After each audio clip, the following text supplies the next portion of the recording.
எப்படி ஹெல்த்தியான சாண்ட்விச் பண்ணலான்னு சொல்லிட்டு வாங்க பார்க்கலாம். அதுக்கு தேவையான பொருள் தக்காளி, பொட்டேட்டோ, வெங்காயம், கேப்சிகம், கேரட். அதுக்கப்புறம் நான் மஷ்ரூம் நல்லா கழுவிக்கிறேன். இது நம்ம ஃப்ரெஷ்ஷாக யூஸ் பண்ணணும். அதனால நான் தண்ணியில் நல்லா வாஷ் பண்ணிவிட்டு அப்புறம் இது எல்லாமே நான் ஒரு பிளேட்டில் தனியாக எடுத்து வச்சுக்கிறேன். இப்போ இதை உங்களுக்கு கட் பண்ணி நான் காட்டுறேன். கட் பண்ணிட்டேன்.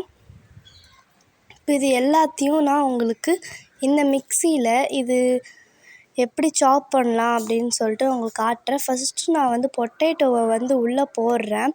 அப்புறம் அதுக்கு ப்ரெஸ் பண்ணுறது ஒன்று கொடுத்துருப்பாங்க. அதை வச்சு நம்ம பண்ணோம் அப்படின்னா அது ரோல் ஆகி அது நம்மளுக்கு அரைச்சி கொடுக்கும். இப்போ எல்லாத்தையும் நான் வெஜிடபிள்ஸ் அரைச்சிட்டு லாஸ்ட்டில் இப்படி தான் இருக்குது. அப்போ நான் ஃப்ரை பண்ணிக்கிறேன் இது எல்லாமே. அப்போ தான் நம்மளுக்கு நல்லா மொறு மொறுன்னு இருக்கும் அந்த ப்ரெட்டுக்குள்ளே வைக்கிறதுக்கு. இப்போ இது எல்லாம் பண்ணிட்டு காரத்தூள், கரம் மசாலா, உப்பு, உங்களுக்கு தேவையான மசாலா ஐட்டம் சேர்த்துக்கோங்க.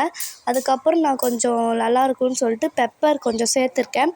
அதுவும் சேர்த்து நம்ம எல்லாமே மிக்ஸ் பண்ணி விட்டுருக்கலாம் நல்லா.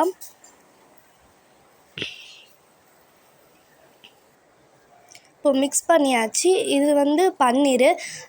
நீங்கள் சீஸ் இருந்தாலும் சேர்த்துக்கோங்க. என்கிட்ட சீஸ் இல்லை, அதனால தான் நான் பன்னீர் துருவி அந்த வெஜிடபிள் சாண்ட்விச் மசாலா நான் போட்டுக்கிறேன்.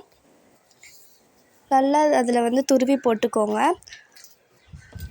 அப்போ அதிலெல்லாம் மிக்ஸ் பண்ணிவிட்டு அது தனியாக எடுத்து வச்சுட்டு, இப்போது இந்த ப்ரெட்டெலாம் இந்த ஷேப்பில் கட் பண்ணி வச்சுட்டு அந்த ப்ரெட்டில் சாஸ் தடவிக்கோங்க.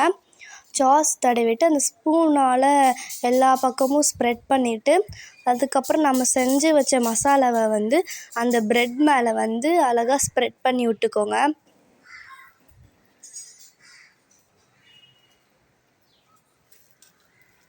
ஸ்ப்ரெட் பண்ணிவிட்டு இன்னொரு ப்ரெட்டை நம்ம மேலே வச்சுட்டு அவ்வளோதான், ரெடி ஆகிடுச்சு. இப்போ இதை நான் தோசைக்கல்லில் போடுறேன். தோசைக்கல்லில் போட்டு நான் நெய் எல்லா பக்கமும் சேர்த்து, அப்போ தான் நம்மளுக்கு மொறு மொறுன்னு கிறிஸ்பியாக வெஜ் சாண்ட்விச் வரும். இது அவ்வளோ ஹெல்த்தி நம்மளுக்கு உடம்புக்கு. இதில் நான் எல்லா வெஜிடபிள்ஸும் இருந்திருக்கேன். நீங்களும் ட்ரை பண்ணி பாருங்கள். தேங்க்யூ. லைக் பண்ணுங்கள்.